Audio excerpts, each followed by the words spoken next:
కోతే మన పితామహు జంతు లక్షణాలు చూసి జంతువుల నుంచి వచ్చేమేమో అనుకుంటా. అరే రవి, మాస్టర్ గారు త్వరగా రమ్మన్నారా? ఎందుకు? కోతి పిల్లలు పంచిపెట్టే కార్యక్రమం ఉందన్నారు. కోతి పిల్లలా? అవునరా, అదేంటజయ్? చాలా మందికి పిల్లలు లేరు కదా, వాళ్ళకి కోతి పిల్లలు పంచి పెడదాం అన్నారు. మనం కూడా కోతుల నుంచి వచ్చిన వాళ్ళమే కదరా. అవునా? తెలీదా నీకు? ఒకసారి ఈ మాటలు విను. మనిషి కోతి జాతి నుండి వచ్చారని ఇప్పటికే ఆ సిద్ధాంతం తప్పుడు సిద్ధాంతంగా నిరూపణ అయ్యింది. కానీ ఇంకా కొంతమంది చదువుకున్న యవనస్తులు కూడా ఇంకా మనిషి కోతి నుండే వచ్చాడని ఇంకా అనుకుంటా ఉన్నారు చాలా మంది. చూడండి, సీతాకోక చిలుక తన యొక్క జీవిత చక్రాన్ని మనం చూస్తే, సీతాకోక చిలుక గొంగలి పురుగుగా మారి గొంగలి పురుగు మరలా సీతాకోక చిలుకగా మారుతుంది. ఇది సృష్టి ఆరంభంలో దేవుడు ఇచ్చింది. దేవుడి చిత్తం జరిగేంత వరకు కూడా ఆ యొక్క జీవిత చక్ర క్రమం అలాగే జరుగుతుంది. ఒకవేళ మనిషి కోతి నుండి వచ్చి ఉంటే గనక, ఇలాగా జీవిత పరిణామం జరిగి కోతి నుండి ఇలా మనిషి కనుక వచ్చి ఉంటే గనక, ఇప్పుడు కూడా కోతి జాతి ఉంది.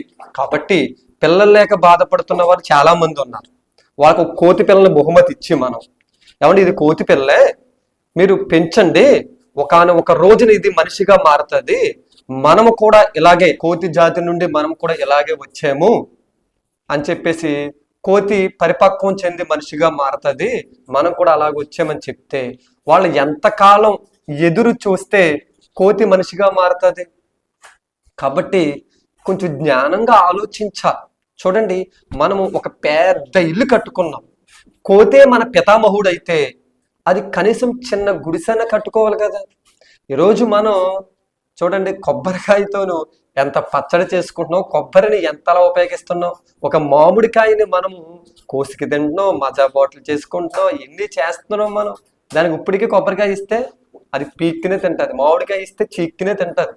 దానికి జ్ఞానం లేదు. మనము ఎన్నో క్రియేట్ చేసాం, ఎన్నో తయారు చేసాం భూమి మీద. ఎక్కడిది ఈ జ్ఞానం మనకి? తండ్రి సర్వశక్తిమంతుడైన దేవుడు జ్ఞానవంతుడును, ఆయనకి క్రియేటర్ అని పేరుంది, సృష్టికర్త ఆయన పేరుంది. ఆయన క్రియేటర్, ఆయనలోంచి మనం వచ్చాం కాబట్టి మనము కూడా అనేకం క్రియేట్ చేయగలుగుతున్నాం. మరలా రెండో విషయం ఏంటంటే, ఈ భూమి మీద మనం ఏలుబడి చేస్తున్నాం, అధికారం చెలాయిస్తున్నాం. ఏ జంతువైనా అధికారం చెలాయిస్తుందా? సింహము అడవికి రాజు అని చెప్తారు, దానికి తెలుసా? సింహానికి అడవికి రాజు అని తెలుసా దానికి? అది కూడా మనమే అనుకున్నాం, మనమే చెప్తున్నాం, మనమే మాట్లాడుకుంటున్నాం. దేవుడు సర్వాధికారి, తండ్రి అయిన దేవుడు సర్వాధికారి. ఆ దేవుళ్ళలోంచి మనం వచ్చాం కాబట్టి మనం కూడా అధికారం చెలాయిస్తా ఉన్నాం.